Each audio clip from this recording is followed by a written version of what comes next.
Muito boa noite.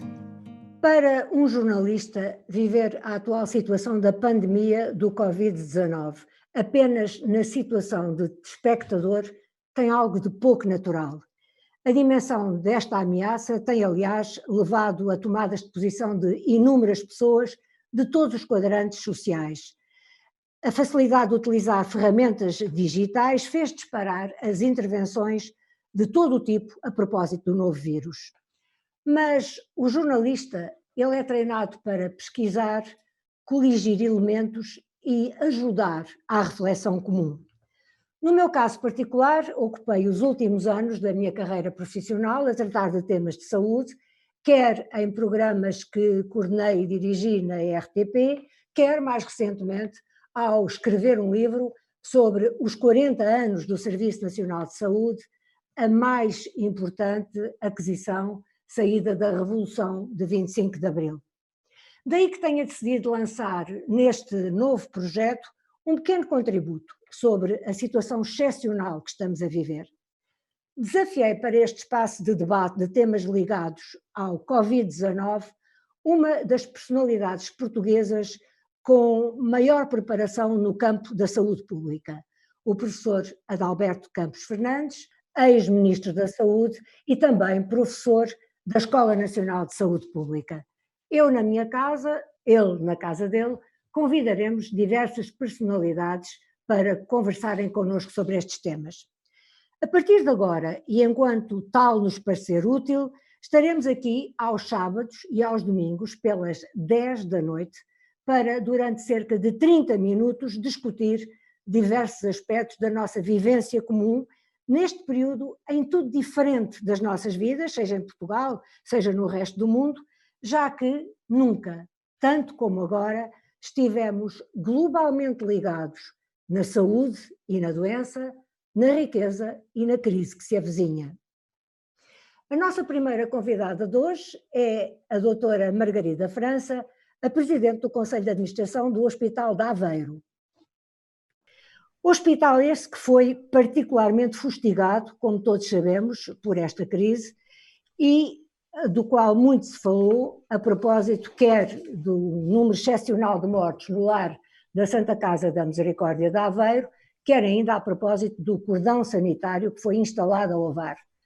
Doutora Margarida França, a primeira coisa que eu lhe perguntava é como é que se transforma um hospital distrital de dimensão razoável num hospital Covid-19, preparado para esta pandemia? Muito boa noite, Maria Elisa, muito boa noite, professora Adalberto. É um gosto ouvi-los e poder também ver que estão bem a questão de saúde. Muito obrigada também pelo convite e pela possibilidade de nós apresentarmos aqui o nosso testemunho, porque eu nunca falarei em nome individual. Eu falarei sempre em nome do hospital, do centro hospitalar. Isto, logicamente, isto não é tudo o que nós conseguimos fazer, felizmente. Hoje estamos num dia, nos últimos 3 dias, bastante mais sossegados e mais calmos. Foi o resultado de um trabalho fantástico de equipa. Nós fomos, de facto, um dos primeiros hospitais a sentir a pressão da Covid. Não só pela situação de Alvar, mas também por uma situação que eclodiu aqui numa das Gafanhas. E, portanto, muito rapidamente, já na primeira semana de março, nós vimos-nos na necessidade de preparar o hospital no sentido de receber doentes Covid. Foram 15 dias absolutamente tremendos, em que nós tivemos que conceber, desenhar, colocar paredes, mudar serviços, formar equipas, designar grupos de trabalho, definir a distribuição de equipamentos de proteção individual, contactar firmas, redobrar encomendas, contactar o tecido empresarial. Aliás, fizemos isso com o apoio da comunidade intermunicipal logo no início e com um magnífico resultado, porque nos primeiros dias fomos muito apoiados pelo tecido empresarial. E nesses dias foi muito importante, porque tínhamos as nossas encomendas lançadas, mas não conseguíamos as entregas. E, portanto, foi um esforço de trabalho de equipa que só nos faz, de facto, realçar a importância de nós trabalharmos em equipa e estarmos ligados em rede. O que é que lhe fazia mais falta quando se apercebeu da dimensão da pandemia. Imagino que, como aconteceu nos outros sítios, ventiladores, aparelhos de reanimação. O Hospital de Aveiro, que faz parte do Centro Hospitalar de Baixo Buga, de facto tem uma limitação, já reconhecida pelo Ministério, e tinha sido muito recentemente aprovado um alargamento da unidade de cuidados intensivos de 6 para 8 camas e uma unidade de cuidados intermédios, que nós imaginamos uma gestão integrada de 6 camas, porque era reconhecido por todos que nós de facto tínhamos uma deficiência nessa área, nós precisávamos de alargar essa área, mesmo que não estejamos numa situação de pandemia. O projeto foi feito, estas coisas demoram algum tempo e estava aprovado. Fomos apanhados de surpresa, imaginem com 6 camas apenas de cuidados intensivos, 100 camas, 100 unidades de cuidados intermédios. Para terem uma ideia... Para um hospital que tem cerca de 380 camas aí em Aveiro, certo? Sim, e dentro do centro hospitalar mais de 440 camas. Sim. Neste momento, para terem uma ideia de esforço, nós temos uma sala preparada para 11 unidades funcionais de cuidados intensivos e já 9 ativas a funcionar, prontas a funcionar. Portanto, nós temos hoje mais unidades de cuidados intensivos a funcionar para Covid, para doentes Covid, do que aquilo que tínhamos inicialmente. Portanto, foi um esforço... Deixe-me chamar aqui à nossa conversa o professor Adalberto Campos Fernandes para lhe perguntar, professor Adalberto, já era conhecida a falta de capacidade de ventilação na zona centro há muito tempo, certo? Bom, muito boa noite, um abraço grande à doutora Margarida França e à Maria Elisa e, acima de tudo, felicitar a Margarida França porque ela personifica aquilo que é a resposta do Serviço Nacional de Saúde em condições muito difíceis, inesperadas, e um bom exemplo de uma grande articulação na comunidade, com as autarquias, com as associações, com as empresas. Acho que Aveiro, o Distrito de Aveiro e toda aquela região deu um bom exemplo ao país de como, quando em tempo de guerra não se limpam armas e, portanto, a solidariedade é a palavra mais forte. Exato. Não há diferenças, não há divisões. Um hospital que eu conheço bem, com muitas dificuldades há muitos anos, com baixo nível de investimento há muitos anos. Houve várias conversas com a Câmara Municipal e com a Universidade de Aveiro para que o hospital ganhasse um outro tipo de estatuto e dimensão, e eu creio que agora esse caminho está aberto. Mas nós temos que sublinhar aquilo que é importante e que é positivo, e por isso é que esta primeira conversa foi muito bem escolhida, penso eu, porque escolhemos com a doutora Maria da França, mas podíamos ter aqui qualquer outro dos heróis que localmente fizeram, naturalmente, como ela dizia, grande parte do trabalho. Bom, felizmente, a questão dos ventiladores, que tem sido tão mediatizada e tão, sobre o qual tem incidido tanta atenção, não tem sido, e eu acredito que não vai ser, um problema na resposta. Nós fizemos aquilo que era a nossa obrigação, tivemos receio e, portanto, fomos procurar reforçar a nossa oferta nas áreas que, se isto complicasse, como felizmente até agora não tem acontecido, nós tínhamos que qualificar a resposta. Portanto, eu creio que nesse aspecto houve por todo o país um esforço de dotar os hospitais de equipamentos de resposta aguda, como são os ventiladores, mas o mais importante é a densificação do tecido profissional, dos médicos, enfermeiros, dos outros profissionais e também do resto, porque depois de passada a Covid, os ventiladores felizmente ficarão em quantidade que chega, mas o que falta fazer é muito mais importante do que a aquisição dos ventiladores, e é isso que eu tenho a certeza que agora a Margarida, com todos os profissionais do centro hospitalar e com as forças vivas da sociedade, das empresas, a comunidade local, as autarquias, pode dar o impulso a Aveiro, que a Aveiro merece há mais de 20, 30 anos, merece ter, que é uma região que dá muito ao país do ponto de vista económico, com uma grande concentração industrial e que, com o hospital que efetivamente partiu para esta crise em dificuldades maiores do que outros hospitais do país.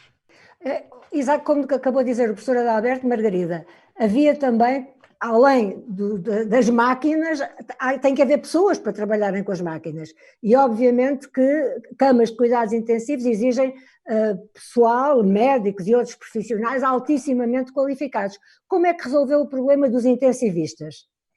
Bom, nós como já pensávamos investir nesta área, tínhamos 4 médicos a fazer formação no exterior, a fazer o ciclos especiais de cuidados intensivos, que regressaram, como todos estes médicos regressaram às suas entidades, aos seus hospitais de origem e que foram integrados nas equipas.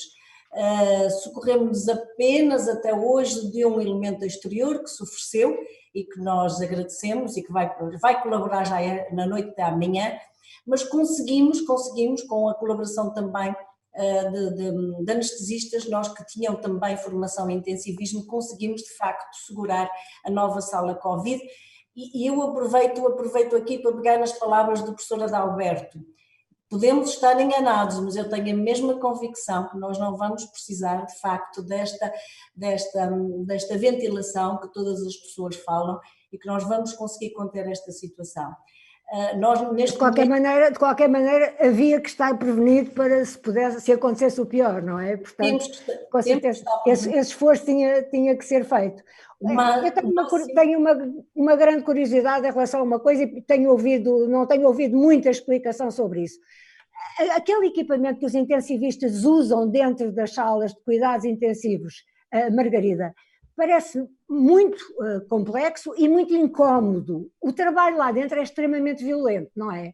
O trabalho é violento, aqueles fatos todos inteiros que nós vemos na televisão, habitualmente brancos, por vezes com uma risca encarnada, são muito quentes, fazem-se turnos de 4 horas, que as pessoas porque é o máximo que as pessoas aguentam, com certeza, não é? Nós estamos a fazer... Devem ficar profundamente desidratadas e não podem propriamente estar a beber água durante aquele tempo. É verdade, sendo certo que algumas senhoras, e eu posso dizer isto à vontade, preparam-se com uma fralda, porque é para não ter o incómodo de sair, danificar mais um fato, usar mais um fato e todo aquele trabalho também de preparação que demora tempo. É um trabalho pesado.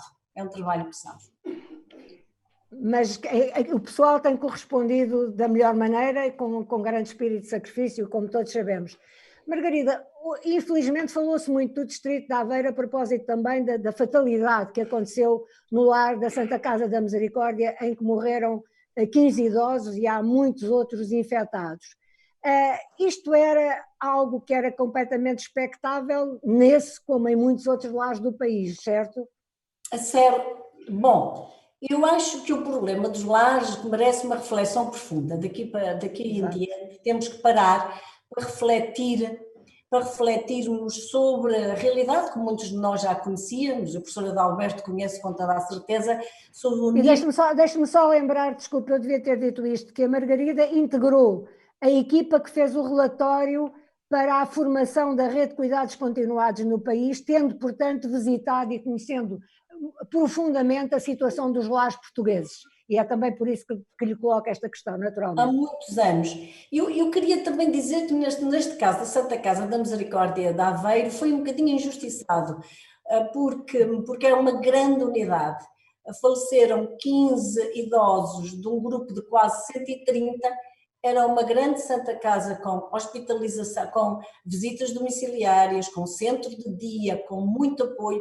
Portanto, eu diria que numa fase inicial, quando isto aconteceu, praticamente seria impossível que nós conseguíssemos conter ali a contaminação, porque tinham de facto muitas portas de entrada. Em verdade, foi uma situação difícil, mas que está a ter aquilo que é a nossa opinião e que foi a nossa opção, está a ter agora um resultado magnífico, porque, ao contrário de outros locais, nós ao hospital apercebemos que nos chegaram num dia 3 ou 4 idosos daquela Santa Casa e ficamos preocupados. Em simultâneo, o Sr. Presidente da Câmara também nos contactou, a Saúde Pública também nos contactou, nós ficamos preocupados com a situação e fomos ao encontro da própria Santa Casa. E, de facto, encontramos uma situação difícil, falta de apoio médico. Foram 2 médicos do centro hospitalar dar apoio à Santa Casa e foi também... No fundo foram reorganizar o serviço do lar. Reorganizar. E eu devo dizer agora que neste momento, e ao contrário de algumas coisas que temos visto na televisão, temos ouvido, nós já conseguimos dar alta do hospital para a Santa Casa de idosos que estão estabilizados. A nossa opinião mas mas porque nesse lar é possível haver uma separação completa entre os que estão infectados e aqueles que já recuperaram, não é? Isso mesmo. O que em muitos outros lares não acontece, infelizmente. Não será possível. A nossa médica infecciologista, uma das nossas médicas infecciologistas, ajudou também na separação, na avaliação dos doentes. E, portanto, foi feito todo este trabalho com o lar, que tem pessoal técnico, mas estamos a falar de um lar que tem pessoal técnico qualificado.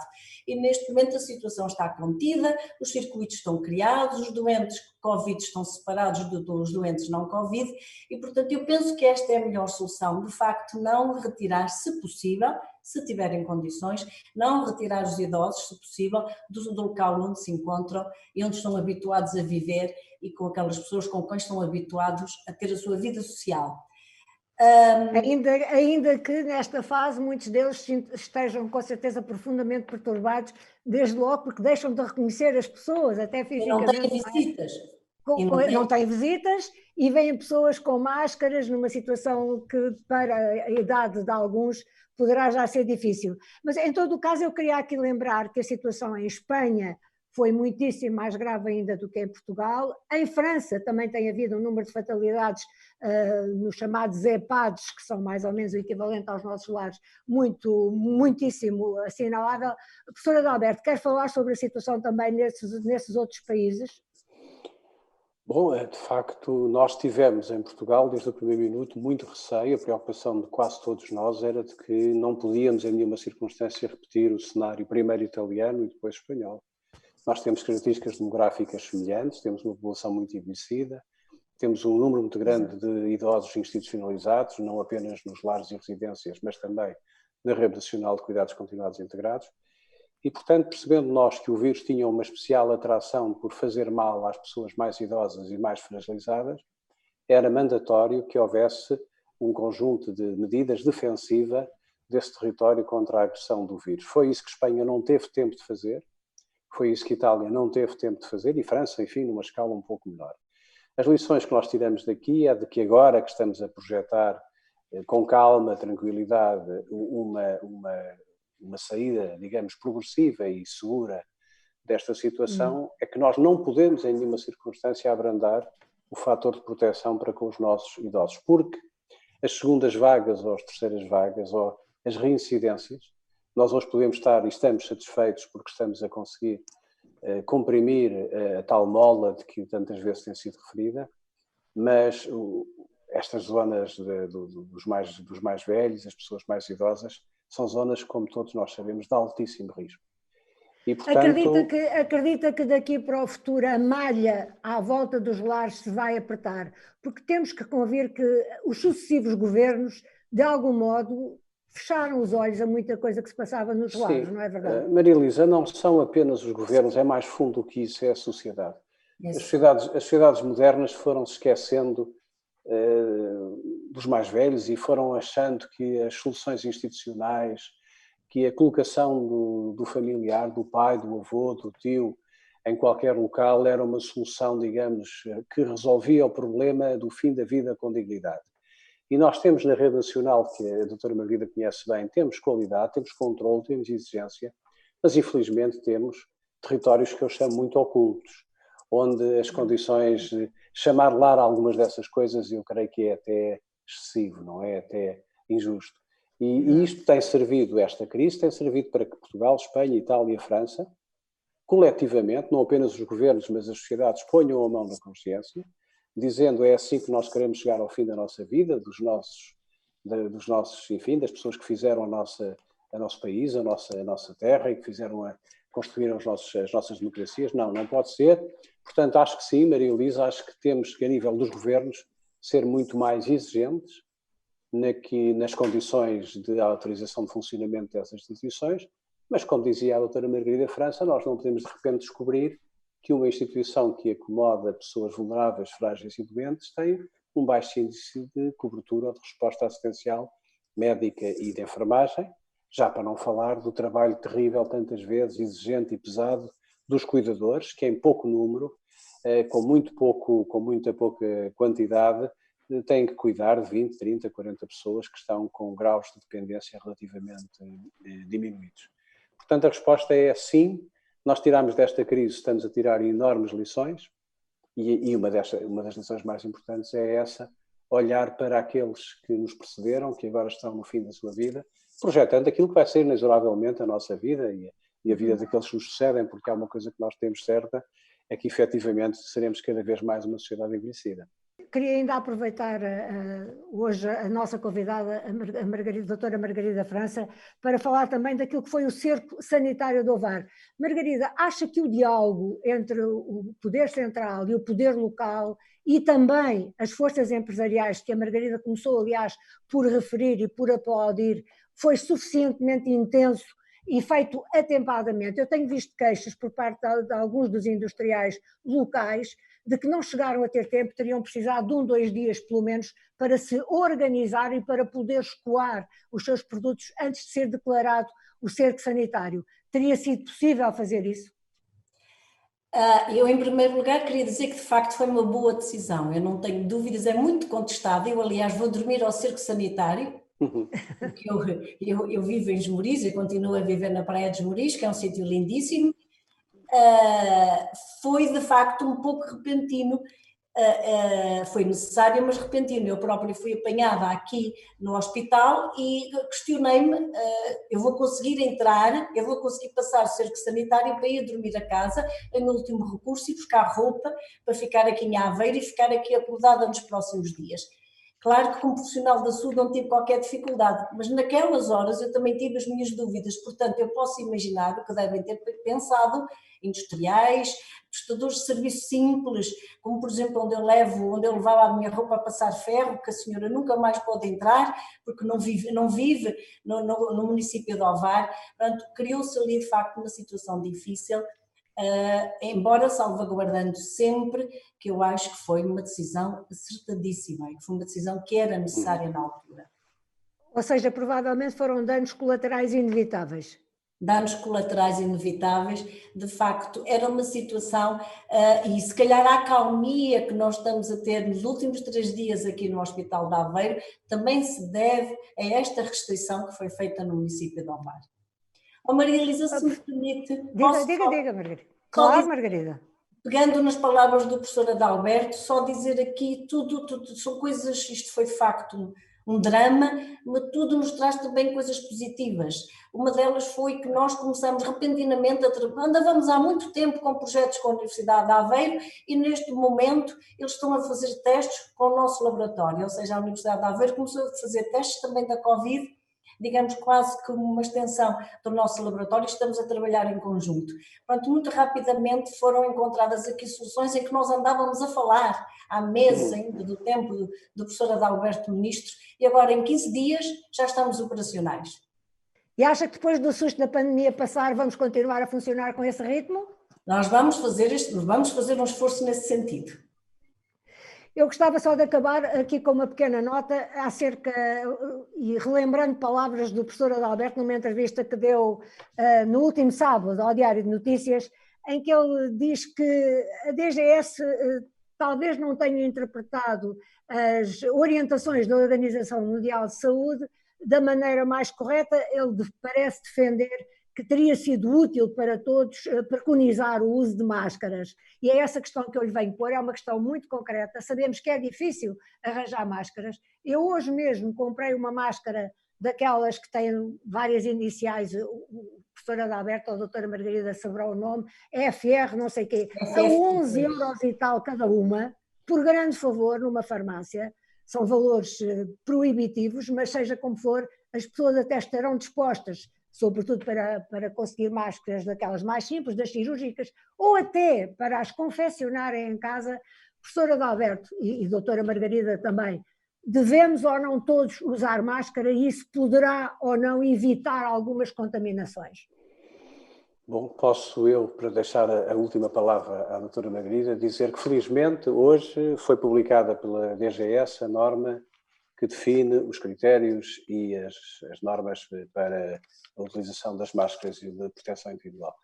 Bom, eu não critiquei a DGS, eu disse que a DGS em certo momento parecia estar a fazer uma interpretação restritiva das orientações da OMS. A OMS Exatamente. dá orientações e deixa aos países a capacidade de adaptarem as políticas e as opções políticas, até de saúde pública, às características do próprio país. Isso tem sido assim na Áustria, na Finlândia, na Alemanha, em todos os lados. Ora, o que nós sabíamos há muito tempo é que havia evidência robusta do ponto de vista da observação de que os países que tinham incluído no seu conjunto de medidas, porque nunca ninguém falou que a máscara era uma medida isolada, claro, por exemplo, claro. a cerca sanitária de Ovar, foi uma medida, como dizia a doutora Margarida, imperativa do ponto de vista da saúde pública. Mas todos nós, os que defendemos desde o primeiro minuto a utilização das máscaras como barreira física à propagação de uma doença que se faz por transmissão aérea, tínhamos estudado e visto aquilo que tinha acontecido nos países que nos precederam. E dissemos sempre que faz parte de um conjunto de medidas, onde o distanciamento social, o confinamento, a higiene respiratória, tudo aquilo que nós temos estado a fazer, se inclui. E mais agora, em que estando nós a preparar e a pensar na maneira como retomar as nossas vidas, nós temos que ter um kit de proteção individual e comunitária. Em cada área setorial e profissional temos que ter bem definido o que vamos fazer, qual é o nosso regulamento para o comportamento individual, empresarial, comunitário, escolar, etc. E nesse sentido, eu creio que há que fazer como fez em Aveiro, a Universidade de Aveiro com os testes, há que pedir à indústria nacional que se mobilize para que nós tenhamos máscaras em quantidade e em qualidade a um preço que não seja especulativo e que não seja efetivamente aquilo que tem aparecido, que é inaceitável, mas que será resolvido na medida em que fomos capazes de importar mais e fabricar mais a nível nacional. Doutora Margarida, qual é a sua opinião sobre esta questão? Eu partilho a mesma opinião. De facto, logicamente que aqui no hospital todos nos movimentamos com máscara, mas isto é um local de alto risco. Partilho a mesma opinião do professor Adalberto e chama a atenção também para outra coisa que me assusta, que eu penso que as pessoas também não estão a dar a devida atenção. É com teste negativo, não é uma vacina. Nós, como diz o professor Adalberto e muito bem, nós vamos ter que ter um conjunto de regras no nosso comportamento e vai ser nos próximos meses. E, portanto, eu faço teste negativo hoje, eu não estou vacinada. Isto não me permite deixar de ter a segurança e as garantias, não me permite baixar a guarda. Isso acho que é muito importante nós passarmos às pessoas sem dramas. Vamos ter que viver de uma forma um bocadinho diferente, mas mais segura. Muitíssimo obrigado pela sua presença, doutora Margarida França. Continuação de bom trabalho aí à frente do Hospital de Aveiro. Nós voltaremos amanhã pelas 22 horas. Até lá, quero deixar o nosso muito obrigado a todos os profissionais de saúde que continuam na primeira linha deste combate, assim como todos aqueles que, da reposição às caixas dos supermercados, dos motoristas dos transportes públicos, aos que varrem o lixo e o recolhem, passando naturalmente pelas forças de segurança, permanecem nos seus postos de trabalho para que o país continue a funcionar. Entretanto, mantenha-se informado. Siga as notícias na televisão, ouça-as na rádio, leia-as na imprensa escrita, seja em papel, seja em formato digital. Não se esqueça que, agora mais do que nunca, os média portugueses precisam do seu contributo. Sem uma informação livre e plural, não há democracia. Nós ficamos a aguardar os vossos comentários e as vossas sugestões para o seguinte e-mail, que vão ver no rodapé, 30minutos2020@gmail.com. Boa noite.